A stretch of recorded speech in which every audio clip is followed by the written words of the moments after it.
হযরত আবু হুরায়রা রাদিয়াল্লাহু তাআলা আনহু হইতে বর্ণিত হয়েছে, রাসূল সাল্লাল্লাহু আলাইহি ওয়াসাল্লাম বলেছেন, কোনো ব্যক্তির নামাজ যাহা জামাতে পড়া হইয়াছে উহা ঘরে কিংবা বাজারে একাকী পড়া নামাজের চেয়ে 25 গুণ ফজিলত রাখে।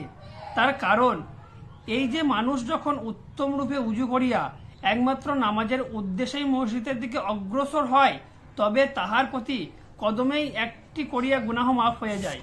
ততপর নামাজন্তে যদি সেই স্থানে বসিয়া থাকে, তবে যতক্ষণ উজুর সহিত বসিয়া থাকবে ততক্ষণ ফেরেশতারা তাহার মাগফিরাতের ও রহমতের জন্য দোয়া করিবে।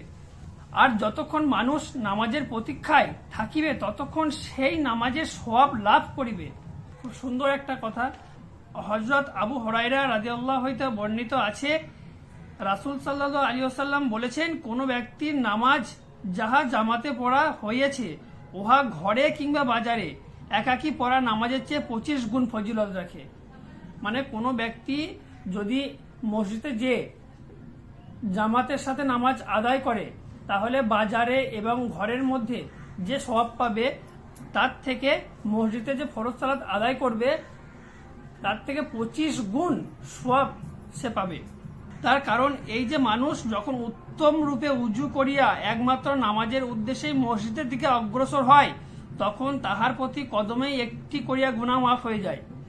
মানে মানুষ যখন উজু করিয়া মসজিদের দিকে আহ্বান করে, ঠিক তখন এক কদম করে যখন পা বাড়ায় নামাজের দিকে যাওয়ার জন্য, তখন সেই কদমে কদমেই তার গুনাহগুলো মাফ হয়ে যায়।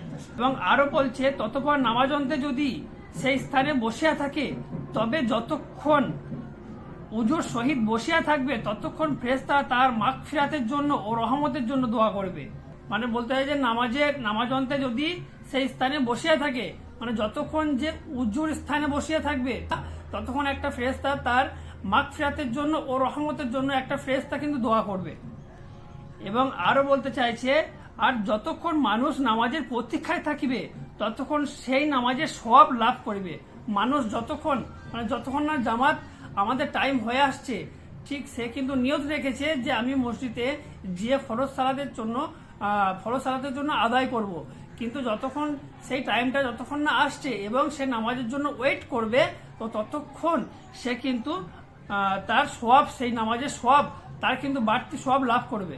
আল্লাহ সুবহানাহু ওয়া তাআলা আমাদের সবাইকে নামাজের তৌফিক দিক এবং নামাজের পাবন্দির সাথে নামাজ আদায় করার তৌফিক দিক। আল্লাহ যেন আমাদের সবাইকে হেদায়েত দিক নামাজ পড়ার জন্য।